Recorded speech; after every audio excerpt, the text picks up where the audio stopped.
तो नमस्कार, मैं आशीष कुमार। आज हम फिर से मौजूद हैं उस शख्स के पास, उस बुजुर्ग के पास जो जड़ी बूटी के माहिर बताए जाते हैं, जड़ी बूटी के जानकार बताए जाते हैं।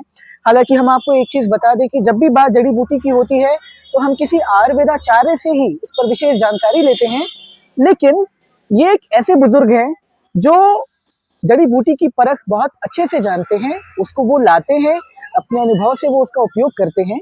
फिलहाल हमारा फोकस का जो केंद्र है वो बूटी ही होगा, वो जड़ी ही होगा, लेकिन उस पर विशेष जानकारी जो है हम आयुर्वेदाचार्य से ही लेंगे। तो हमारे बीच इस समय मौजूद हैं वासुदेव जी, जो कि बिशनपुरा गांव के निवासी हैं। आज हम आपको एक खास जानकारी देने वाले हैं। यदि आप चश्मा लगाते हैं, भले ही नजदीकी हो या दूरी हो, समस्या चाहे जो भी हो, इनका दावा है कि 16 दिनों में आपका चश्मा उतर जाना है। जी हाँ। तो पहले हम ये जानते हैं कि आखिरकार वो कौन सी ऐसी जड़ी बूटी है, वो कौन सा ऐसा नुस्खा है जिसके उपयोग से वास्तव में चश्मा उतर सकता है। उसके बाद हम विशेष जानकारी आयुर्वेदाचार्य से भी लेंगे। और नाम तो खैर हम बता देनी है, अपना बारे में पहले हमरा की बताई कि जड़ी बूटी के जौन दुआ के परख बा, जौन जानकारी बा, कब से बा, के तरह से बा। अरे हमारे बुजुर्ग लोग जो थे, हाँ। वो लोग भी जड़ी बूटी का काम करते थे। देखते देखते जो है अगल बगल रास्ते में या छोटी छोटी झाड़ियों में ये जड़ी बूटी है, चीनने का एक अलग अलग तरीका है। हाँ। छीन लेते हैं हम, चीने भी हैं। इसी से इसको यूज करके हम इसको चेक करते हैं। चेक करने के बाद जब सही निकल जाता है तो यूज करना शुरू कर देते हैं। अच्छा, और उम्र कितना भाई? उम्र हमारा 64 वर्ष का होगा। 64 आपकी उम्र है, ठीक है ना।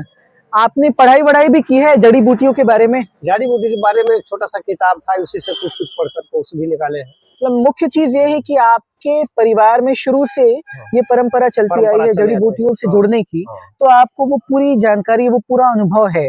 ठीक है। आज आप क्या बताना चाहते हैं, कौन से जड़ी के बारे में विशेष रूप से बताना चाहते हैं? आज बताना यही चाहते हैं कि जो आंख में फूली हो गया है या आंख में चश्मा लगा हुआ है, इसको दूरी हो या नजदीकी हो, 16 दिन लगाने से, ये हमारा जो जड़ी है, इसको 16 दिन लगाने से आंख का चश्मा उतर जाए। देखिए, एक चीज मैं बता दूं, इस धरती पे मैक्सिमम ऐसे लोग हैं, अधिकांशतः ऐसे लोग हैं जो चश्मे का उपयोग करते हैं, वो चाहे दूरी हो या नजदीकी हो, और कहीं ना कहीं प्रॉपर मेडिसिन ना होने की वजह से ही उनको आजीवन चश्मा लगाना पड़ता है। लेकिन आप कह रहे हैं कि 16 दिन में, खैर उस पर तो हम विशेष जानकारी आयुर्वेदाचार्य से लेंगे ही, लेकिन जिस जड़ी बूटी के बारे में आप हमें बता रहे हैं, क्या सच में वो कारीगर है? बहुत बढ़िया, अच्छा कारीगर है। हम जैसे 4, 5, 10 आदमी को बना करके इस दवाई की यूज करके उसको आंख को चश्मा उतरवा दिया। उतरा है? हाँ, उतर गया है। नजदीकी दूरी कुछ भी? हाँ, दोनों को उतार करके दिखा दिया है कि देखो, ऐसे ऐसे करने से दूरी भी खत्म हो जाएगी, दूरी भी बढ़ जाएगी और नजदीकी भी बढ़ जाएगी, समस्या का समाधान होगा। चलिए, तो उस जड़ी के बारे में जरा बताइए। और आपके हाथ में हम कनैल का फूल देख रहे हैं, और ये पत्ता किस चीज का है? एक कनैल का फूल है और एक भेंगरैया का पत्ता है। चलिए, भेंगराज का पत्ता है। दोनों को मिला करके रस गार करके और दानी अंगुरी से अपने आंख में काजल करना है। आप दिखा सकते हैं क्या कि कैसे क्या करना है? तो जरा आप हमें दिखाइए ना, कैसे क्या करना है। जरा इन पे फोकस कीजिएगा, जरा नजदीक आके आप दिखाइए। एक कनैल का फूल था और भेंगरैया का पत्ता बता रहा है। अच्छा, भेंगरैया को कुछ और भी कहते हैं? हाँ, भेंगराज कहते हैं इसको। अच्छा, भेंगराज। तो भेंगराज का पत्ता आपने रखा है और कनैल का फूल, दोनों को आप एक दूसरे में दोनों में टच कर रगड़ रहे हैं। हाँ, रगड़ करके इसको ऐसे जो है रस गारना है। अच्छा, 3 बूंद रस गार करके और आँख के घेड़र पर लगाना है। देखिए, ये 3 बूंद गिर गया। अब इसको फेंक देंगे। ऐसे करके ये अंगुली में जो है ऐसे इसमें काजल करेंगे, ऐसे काजल करेंगे।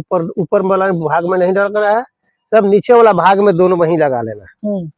दोनों में लगाने से 16 दिन के बाद चश्मा उतर जाएगा। तो आपने ये कहा कि अंदर नहीं डालना है, अंदर नहीं डालना। ये जो यहाँ पे हम देख रहे हैं काजल करते हैं ना, उसी तरह लगा लेना, वैसे ही बस लगा लेना है। बस यही वो चीज है। यही एक चीज है। भेंगराज और कनैल का फूल। हाँ, सफेद फूल हो या पीला फूल हो, 4 किस्म का कनैल का फूल होता है, लेकिन चारों का विभाग अलग अलग होता है। लेकिन ये दोनों जो है आंख में काम कर सकता है। इसमें जो कनैल का आपने उपयोग किया वो पीले वाले का किया है, तो मतलब आंखों के लिए पीला वाला कनैल लगाना है। और फिर भेंगराज का पत्ता। हाँ, भेंगराज का पत्ता दोनों को एक बराबर रखना है। हाँ, दोनों का एक बराबर होना चाहिए। रस गार कर आंख में लगाने से दूरी भी बढ़ता है और नजदीकी भी बन जाता चलिए, विशेष जानकारी जो है हम सीधे एक बेहतर, एक अच्छे और अनुभवी आयुर्वेदाचार्य से लेते हैं और आयुर्वेद के अनुसार ही इस पर हम आपको विशेष जानकारी साझा करते हैं। तो अभी हमारे बीच पतंजलि के आयुर्वेदाचार्य भुवनेश पांडे जी मौजूद हैं। विशेष जानकारी हम लेते हैं कि क्या सच में भेंगराज के पत्तों का उपयोग अगर हम करते हैं तो आंखों की रोशनी हमारी बढ़ने लगती है, और बात जहां तक चश्मे की है तो वो हम इस कदर तक सही हो जाती हैं हमारी आंखें कि हम उसको उतार भी सकते हैं। इस पे जी। क्या बताते हैं आप? जी, बात सही है, मतलब लाभ लाभ करेगा। हाँ हाँ, आँख भिंगराज रस जो होता है हाँ और आँख और बाल दोनों के लिए लाभकर होता हाँ, तो ये एकदम मतलब श्योर है कि Sure, कोई sure. भी व्यक्ति हो, है। हाँ, अगर उसकी आंखों की रोशनी कमजोर है, चश्मे का वो प्रयोग करता है, चाहे दूरी हो या नजदीकी हो, उसमें वो लाभप्रद होगा।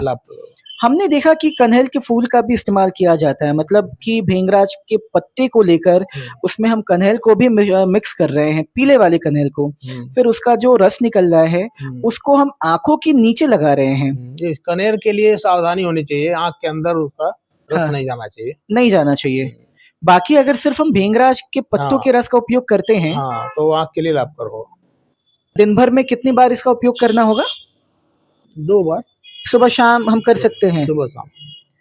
सावधानी यही बरतनी है कि हाँ, अगर हाँ, कनेर का फूल है हाँ, तो सावधानी है कि आँख के अंदर नहीं जाना चाहिए। नहीं जाना चाहिए। हाँ, बाकी सिर्फ भेंगराज के पत्तों से भी भिंगराज से कोई वो भी उपयोगी है, पूरी तरह से लाभप्रद होगा।